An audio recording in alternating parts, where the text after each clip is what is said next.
yoldaşlar, sürücü işi. Mən sizə bir təxminən 1, 2, 3 dənə sürücü işindən bəhs etmək istəyirəm. Onlardan biri şəxsi sürücü işidir, biri avtokar sürücüsüdür, digər isə bir xarici şirkətin Azərbaycan nümayəndəliyində olan bir işdir. Məsələn, gəlin elə ilk öncə ən asanlarından bəhs edelim. Sonra bu ən axıra Allah qoysa bu xarici şirkətin Azərbaycandakı filialındakı işdən bəhs edelim. İlk öncə avtokar sürücüsündən bəhs edelim. Forklift sürücüsüdür. 700-1200 manat verir. İş təcrübəniz ya müvafiq sertifikatınız olmalıdır, ya da sürücülük vəzifəniz olmalıdır. 18-50 yaşlı şəxs olmalısınız. Uğurdadır bu. Bundan əlavə şəxsi sürücü işi var, 1000 manatlıq. 30-45 yaşlı şəxslər üçündür. Nərimanov rayonundadır. Ona görə də o ərazidə olanlara daha belə deyim üstünlük verirlər. Xəbəriniz olsun. 3 illik iş təcrübəniz olmalıdır.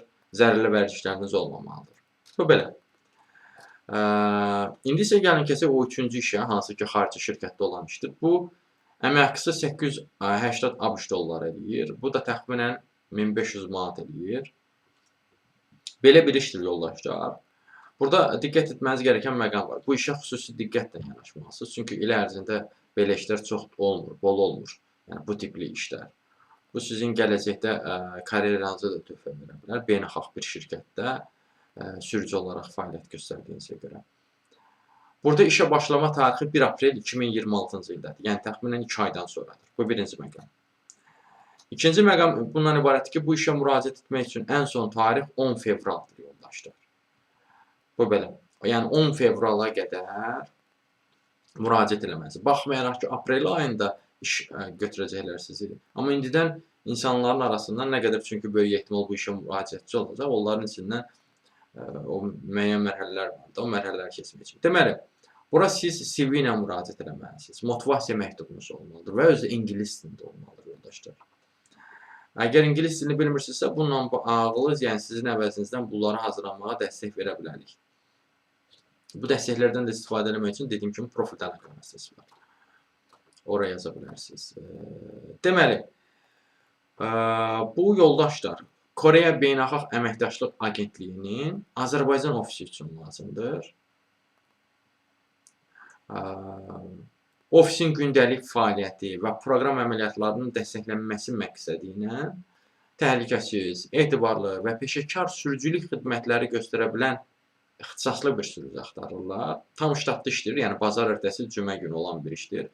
Yəni şənbə və bazar günləri evdə olursunuz, səhər saat 8-dən axşam 5-ə kimidir, Bakıdadır iş yoldaşlar.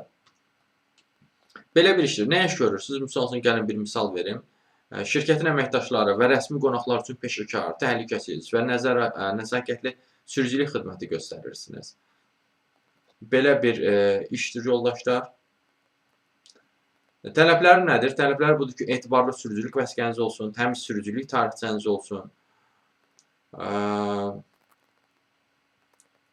Bakı şəhəri və Azərbaycanın digər regionlarının yollarını, eləcə də yol hərəkəti qaydalarını yaxşı bilin. Geniş sürücülük təcrübəsinə və uzun müddətli iş imkanı olan namizədlərə də üstünlük verirlər. Sürücü kimi sübut olunmuş iş təcrübəniz olmalı. Bu işə kimlər müraciət eləməsin yoldaşlar? Kimlərin isə ki, hər hansısa bir yerdə iş təcrübəsi olmayıb sürücü olaraq. Əslində olub ha, lakin onu sübut eləyəcək bir əllərində faktlar yoxdur. Sübut eləyə bilməniz üçün yoldaşlar, ya gərək əmək müqaviləniz ola, yaxud da əmək kitabçanızda qeyd olunmuş ola. Başa düşürsünüzmü? Hər hansı kiminsə yanında sürücü olaraq işləmiş ola bilərsiniz. O 100% fakt sayılmır. Fakt olmaq üçün onun, ya kiminsə yanında əmək kitabçası əsasında işləməlisiniz və yaxud da elektron əmək müqavilələri olur, o vasitəni işləmiş olamalısınız. Əgər elə formada işləmişsinizsə, bəli, düşünə bilərsiniz bu işə müraciət etməyə. Bu işə də müraciət etməkdə dəstək istəyirsə və yaxud da digər işlərlə də tanış olmaq istəyirsə, ümumiyyətlə iş tapmanıza çətinlik çəkirsinizsə, onunla bağlı əlaqə vasitəsilə mesaj yaza bilərsiniz. Əlaqə vasitəsi profildə qeyd olunubdur. Siz bu videonu harada görürsünüz, kanala daxil olun, Toğrul kanala. Kanala daxil olduqdan sonra diqqət eləsəniz, profildə əlaqə vasitəsi var. Həmin əlaqə vasitəsini götürüb mesaj yaza bilərsiniz.